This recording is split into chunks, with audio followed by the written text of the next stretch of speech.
السلام علیکم ناظرین کرام، نئی ویڈیو میں آپ کو خوش آمدید کہتے ہیں۔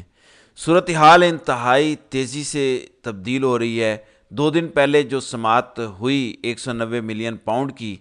اس سے متعلق میں نے آپ کو بتایا تھا کہ تمام صحافی جو اس سماعت میں موجود تھے وہ یہ بتا رہے تھے کہ عمران خان نے کسی قسم کی کوئی گفتگو نہیں کی۔ عمران خان سماعت کے دوران مکمل خاموش رہے، نہ جج سے کوئی مکالمہ کیا اور نہ ہی صحافیوں سے کوئی گفتگو کی۔ پھر رات کو جو ڈیولپمنٹ ہوئی جس میں بیرسٹر سیف کہہ رہے تھے کہ ہم ان تمام لوگوں سے بات کر رہے ہیں یا ہمارے رابطے میں ہیں یا رابطے کی کوشش کر رہے ہیں جو اس منظر نامے میں کوئی تبدیلی لا سکتے ہیں یا جن کا اثر و رسوخ ہے۔ جب ان سے پوچھا گیا کہ وہ کون سے لوگ ہیں تو ان کا کہنا تھا کہ ظاہر ہے اسٹیبلشمنٹ پاکستان کی حقیقت ہے۔ اب ان سب باتوں کے بیچ میں جو ابھی خبر آئی ہے وہ انتہائی غیر معمولی ہے، اور اس کے اثرات کیا ہوں گے وہ تو ظاہر ہے آئندہ آنے والے دنوں میں پتہ چلے گا۔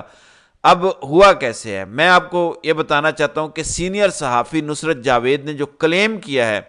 وہ بھی آپ کو بتاتا ہوں۔ اب یہ جو پی ٹی آئی کہہ رہی تھی مذاکرات کے حوالے سے، اس سے متعلق انصار عباسی خبر لے کر آئے ہیں، اور ظاہر ہے وہ خبریں کہاں سے لے کر آتے ہیں یہ ہم سب کو پتہ ہے۔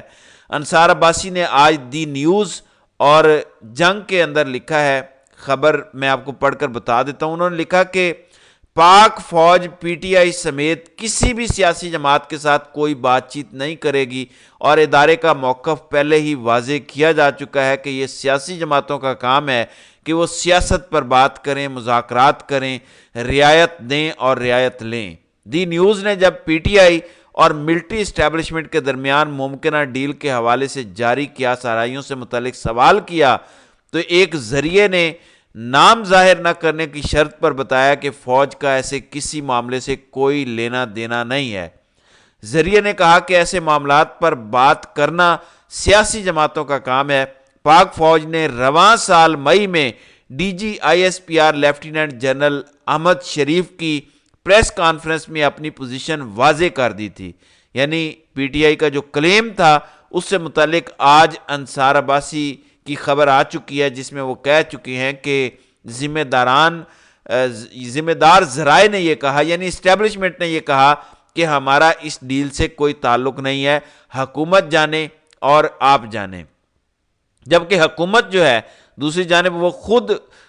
شکوک و شبہات کا شکار ہے۔ حکومت سے مراد خواجہ آصف ہیں، وزیر دفاع ہیں، وہ کہتے ہیں کہ دال میں کچھ کالا ہے۔ پھر دیگر لوگ ہیں وہ سب کے سب اس وقت شکوک و شبہات کا شکار ہیں کہ بشریٰ بی بی کی رہائی کیسے ہوئی، علیمہ خان اور عظمیٰ خان کو رہائی کیسے ملی، پھر عمران خان کیوں خاموش ہیں، گو کہ اب سے کچھ دیر پہلے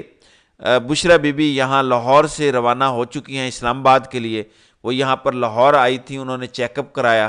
اور چیک اپ کرانے کے بعد آج صبح سویرے وہ پشاور چلی گئی تھیں۔ تو ان کی پریشانی یہ بھی ہے کہ آخر یہ معاملہ چل کیا رہا ہے، لیکن جو خبر غیر معمولی عمران خان سے متعلق ہے وہ کچھ اور ہے، اور وہ خبر نصرت جاوید نے بریک کی ہے۔ نصرت جاوید پبلک نیوز سے وابستہ ہیں، سینئر صحافی ہیں۔ یہ وہ صحافی ہیں جنہوں نے علی امین گنڈا پور سے متعلق سب سے پہلے کہا تھا کہ انہیں لگتا ہے کہ جیسے علی امین گنڈا پور اچانک خیبر پختونخوا اسمبلی میں نمودار ہوں گے، اور پھر آپ نے دیکھا کہ احتجاج کے بعد جب وہ غائب ہوئے تھے تو اس کے بعد علی امین گنڈا پور اچانک خیبر پختونخوا اسمبلی میں آئے، اور جس طرح انہوں نے کہا تھا ویسا ہی ہوا۔ اب انہوں نے جو لائن بولی ہے، میں اطلاع دے رہا ہوں کہ جن کے لیے قاضی فائز عیسیٰ کو ذلیل و خوار کیا جا رہا ہے وہ چند دنوں میں فوجی حراست میں جانے والے ہیں۔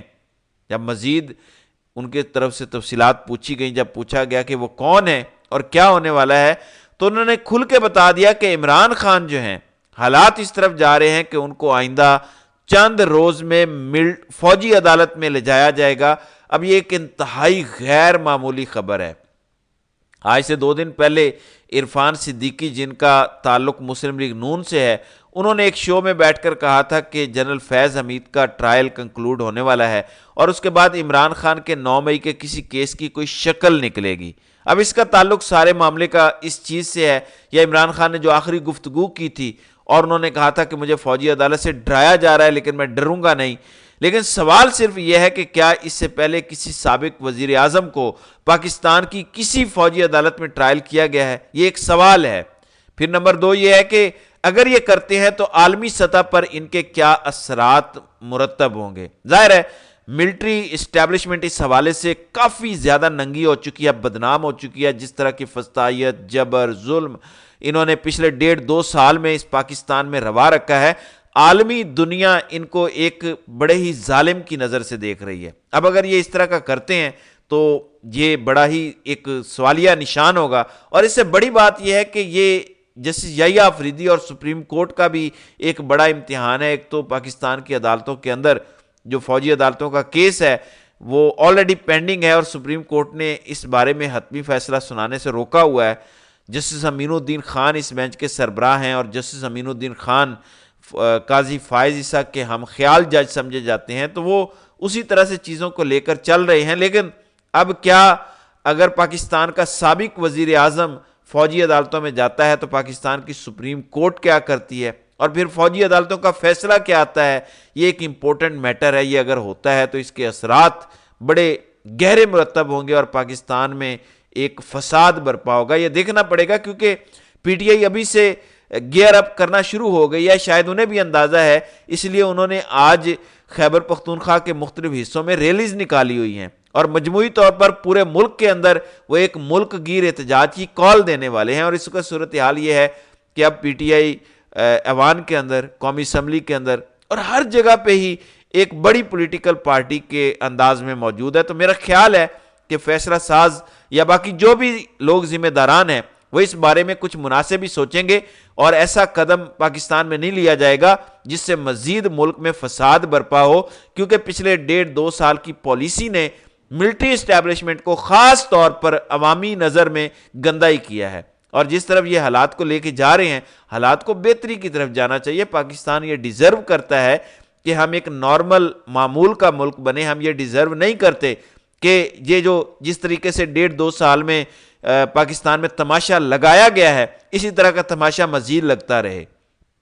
پھر دوسری جانب خبر یہ ہے کہ عمران خان اور بشرا بی بی کا جو توشہ خانہ 2 کیس ہے اس کی سماعت ہونی ہے، اور اس میں ہو سکتا ہے کہ آج عمران خان اور بشرا بی بی پر فرد جرم عائد کر دی جائے۔ عمران خان نے وکیل مقرر کرنے کے لیے عدالت سے آج کے دن کا وقت مانگا تھا، اور بشرا بی بی بھی روانہ ہو چکی ہے، تو غالب امکان ہے کہ وہ اڈیالہ جیل جائیں گی اور وہاں جا کے وہ اس معاملے میں پیش ہوں گی۔ دوسری جانب عمران خان کو توہین الیکشن کمیشن کیس میں الیکشن کمیشن نے بلا لیا ہے، جبکہ نواز شریف کو بھی بازائی والے معاملے کے اوپر بلا لیا ہے۔ اور اس سے زیادہ یہ ہے کہ جس طرح میں نے آپ کو فوجی عدالتوں والا معاملہ بتایا، تو لاہور کی انسداد دہشت گردی عدالت ہے، اس میں عمران خان کے 4 مقدمات میں عبوری ضمانتیں ہیں، تو اس پر جج صاحب نے پروسیکیوشن کو کہا کہ آپ آج ہی دلائل مکمل کریں، اور آج اگر آپ دلائل نہیں دیں گے تو پھر ہم فیصلہ کر دیں گے۔ اطلاعات یہ ہیں کہ اس کیس کے اندر پروسیکیوشن پچھلے 1.5 سال سے مسلسل بہانے کر رہی ہے، تو جج صاحب نے کہا کہ آپ کے بہانوں کو لے کر یہ پوری کی پوری جو شیٹ ہے وہ بھری پڑی ہے۔ اس میں ایک ڈیولپمنٹ یہ بھی ہے کہ اسلام آباد میں جو اعظم سواتی کے 8 کیسز ہیں انسداد دہشت گردی عدالت میں، اور ضمانت کی درخواست پر رہائی والا میٹر تھا، تو اس میں ایک تو پروسیکیوٹر صاحب آج موجود نہیں تھے، اور پھر ریکارڈ دستیاب نہیں تھا، تو کیس کی سماعت پیر تک ملتوی کی گئی ہے، یعنی وہ مزید چند دن جیل میں ہی گزاریں گے۔ اب آپ کو پتہ ہے کہ یحییٰ آفریدی نے پچھلے چند دنوں میں بہت سے کام کیے ہیں، مثلا انہوں نے اسلام آباد ہائی کورٹ کے ججز سے ملاقات کی، انہوں نے جسٹس منصور علی شاہ اور جسٹس منیب اختر کو پریکٹس اینڈ پروسیجر کمیٹی میں شامل کیا، پھر جسٹس منصور علی شاہ کو آربیٹریٹری کمیٹی کا چیئرمین بنایا۔ اب خبر یہ ہے کہ کچھ ریسرچر سے لاہور ہائی کورٹ سے ریپوٹیشن پر کچھ ججز لیے گئے تھے، ان میں ایک سینئر سیول جج ظفر اقبال تھے، پھر سیول جج کلاس 1 وقاص علی اور حسن ریاض تھے۔ ان کو قاضی صاحب نے واپس بھیج دیا تھا۔ ان میں سے ایک جو ریسرچر تھے وہ جسٹس منصور علی شاہ کے تھے، اور قاضی فائز عیسیٰ پورے دھڑلے کے ساتھ مانتے تھے کہ میں نے نہیں بھیجا۔ یعنی اتنا جھوٹا شخص پاکستان کی ہسٹری میں نہیں آیا، اتنا جھوٹ بولنے والا چیف جسٹس نہیں آیا۔ لیکن اب جسٹس یحییٰ آفریدی نے اس فیصلے کو بھی انڈو کر دیا ہے، ریورس کر دیا ہے، اور وہ ریسرچرز واپس سپریم کورٹ آف پاکستان میں بلا لیے گئے ہیں، جس کا واضح مطلب یہ ہے کہ قاضی فائز عیسیٰ کا ایک اور جو کالا فیصلہ ہے اسے ختم کر دیا گیا۔ اب یحییٰ آفریدی کا بڑا امتحان ہے، خاص طور پر عمران خان کے حوالے سے اور ملٹری کورٹس کے حوالے سے کہ یا آفریدی یا سپریم کورٹ اس حوالے سے آنے والے دنوں میں کس طرح کے سٹیپس لیتی ہے۔ تو ناظرین کرام، آپ کی اس ویڈیو کے حوالے سے کیا رائے ہے؟ آپ اپنی رائے کا اظہار کامنٹ سیکشن میں ضرور کیجیے گا۔